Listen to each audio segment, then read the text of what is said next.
नमस्कार, मैं जसवंत सिंह राजपूत एक बार फिर से स्वागत करता हूं हमारे यूट्यूब चैनल भारत की आत्मा में। हम हैं नीमच मंडी में और आज दिनांक है 14 नवंबर 2022। हम एक किसान से मिले हैं, उनका इधर दिखाइए। ये हमारी नज़र में नंबर 1 माल है। इधर दिखाइए, इधर इनका तीनों माल इनके ही हैं और एक ही खेत की फसल में से इन्होंने 3 कैटेगरी यानी 3 ग्रेड बनाई है। तो सबसे पहले हम किसान से बात करते हैं। तो आपका सबसे पहले परिचय। जी, मैं लखन नाम है मेरा। मैं झालावाड़ जिले का बावड़ी खेड़ा के रहने वाला हूँ और मेरे 1 बीघा की ये फसल थी। तो इनका तीनों जो माल है उसकी क्वालिटी गजब है और इनका कहना है कि ये जो फसल है ये बारिश की फसल की है, मतलब बारिश में जो की थी वो वाली है। तो आप क्या कहना चाहेंगे किसानों से, कब कौन से टाइम करना चाहिए, खरीफ के या रबी? सावन में बो दी थी इसको, सावन के मास में, और ये दिसंबर में खुल जाती है। सावन में वही थी, मतलब पूरा आषाढ़ निकल गया था। जी बिल्कुल। तो जानबूझ के आपने सावन में वही की, मतलब टाइम में ऐसा मिला? भाई वो सावन में ही बोते हैं हम, लेट अच्छा, थोड़ा। लेट होती ये अगली जो बरसात होती है उतरता सावन में। हाँ हाँ।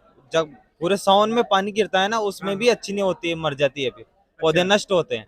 और जिसके बाद हमने उतरते सावन में बोई है तो पानी कम गिरता है फिर थोड़ा बहुत, इसलिए फसल बच जाती है अपनी। मतलब ये हमें नई बात सुनने को मिली। अधिकतर किसान बोलते हैं कि जैसे बारिश स्टार्ट हो तो आषाढ़ में ये फसल बो दो, लेकिन इन किसान का कहना है कि उतरते सावन में बोए ताकि जो मेन बारिश है वो निकल जाए, तो पौधे खराब नहीं हो। तो फिर अब कब निकलेगी? ये अब दिसंबर में खुल जाएगी। दिसंबर में आपकी ये फसल निकलेगी जी। तो फिर दिसंबर के बाद कौन सी फसल आप बोएंगे? दिसंबर के बाद या इसम को उलवा सकते हो या फिर धनिया भी हो जाता है। हमारे तरफ ज्यादातर धनिया होता है। अच्छा, तो दिसंबर में धनिया होते हैं जी। तो इससे क्या फायदे हैं? धनिया जो पीछे का कलर का होता है, जो डायरेक्ट मसाले में जाता है। रामगंज मंडी में हमारे उच्च से क्वालिटी में वो धनिया अच्छी बिकता है। तो क्या रेट हरा रहता है वो, कम से कम 15,000 बिकी था। कम से कम 15-16,000। आपकी दोनों फसल अच्छी है। दूसरा मुझे समझ में आ रहा है कि जब आप दिसंबर में धनिया बोएंगे तो सर्दी पाले इससे कोई नुकसान नहीं होगा धनिया में? जी नहीं, बिल्कुल नहीं ना, सर्दी निकल जाएगी अधिकतर। और जो सर्दी बचेगी वो सिर्फ सुबह सुबह के टाइम पर बचेगी, उससे कुछ फर्क नहीं पड़ता है फिर फसल। अच्छा, तो किसान की एक बात बहुत अच्छी लगी, जब ये अश्वगंधा लगा रहे हैं तो बारिश पूरी निकाल दी, तो बारिश से अश्वगंधा को कोई नुकसान नहीं होने वाला। दूसरा, जब उन्होंने इस फसल के बाद दिसंबर में धनिया लगाएंगे तो दिसंबर तक जो पाले वाली सर्दी होती है वो निकल जाएगी और जनवरी में जाके अंकुरण होगा धनिया का, तो पाले से धनिया को कोई नुकसान नहीं है। यानी दोनों फसल जो इन्होंने जो है वो मौसम की मार से पूरी तरह सुरक्षित कर ली है। भाई यही कहना चाहेंगे कि ये बारिश में जो बोते हैं वो अच्छी, जो माल निकलता है वो अच्छा निकलता है, क्वालिटी अच्छी बनती है उसमें।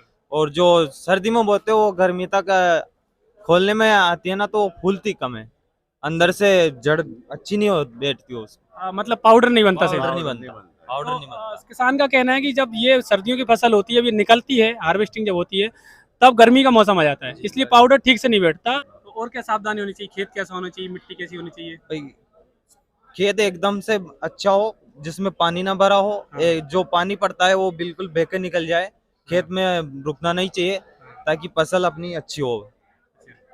दूसरा, इसमें बहुत सारे लोग बोलते हैं कि रोग लगते हैं, कुछ लोग बोलते हैं कि इसमें कुछ एक्स्ट्रा टॉनिक वगैरह कुछ देना होता है, तो आपका क्या कहना है? वो एक्स्ट्रा हमने तो कुछ भी नहीं दिया और नहीं हमारे रोग लगा है।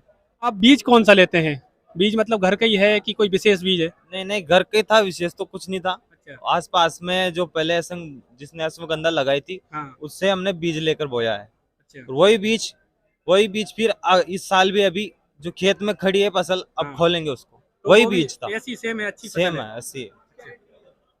बीज 250 रुपए किलो में लिया था। हाँ। 1 साल पहले की बात है। अच्छा, तो अभी आपके पास बीज, अब आप बना लेंगे? नहीं, हाँ बिल्कुल पक जाएगा ना बीज। हाँ, जो किसी को किसान को चाहिए तो आप उपलब्ध करा सकते हैं? हाँ जी, क्योंकि आपकी फसल देख के किसान जो है कोई बीज अगर लेना चाहे तो आपसे बीज ले सकता है। हाँ जी, तो अगर आपसे किसान से बीज लेना चाहें तो आप अपना नंबर बोल दीजिए, तो कोई किसान आपसे संपर्क करे तो आप कर सके। मेरा लखन नाम है। मेरा नंबर है, मोबाइल नंबर 63 75 04 80 29। तो ये नंबर है और ये नंबर स्क्रीन पर भी चल रहा है। बीज के लिए वो संपर्क कर सकते हैं। तो कौन से समय संपर्क करें आपसे, कि किसी भी समय करे किसान? किसी भी समय कर सकते हैं हम तो। क्योंकि बहुत सारे किसान आपको फोन लगाएंगे, परेशान भी करेंगे, कोई दिक्कत तो नहीं है आपको? कोई दिक्कत नहीं है, हम किसान ही है, कभी फोन उठा सकते हैं। बिल्कुल। तो हमारी किसान से बात हुई और इनका बात करने का तरीका बहुत अच्छा लगा। हम बहुत देर से इनसे साथ भी थे और इनकी फसल बहुत अच्छी हमें देखने को मिली। तो ऐसे ही हम नए नए किसानों से आपको मिलवाते रहते हैं। तो आज के लिए बस इतना ही, मिलते हैं अगली वीडियो में, तब तक के लिए जय श्री राम।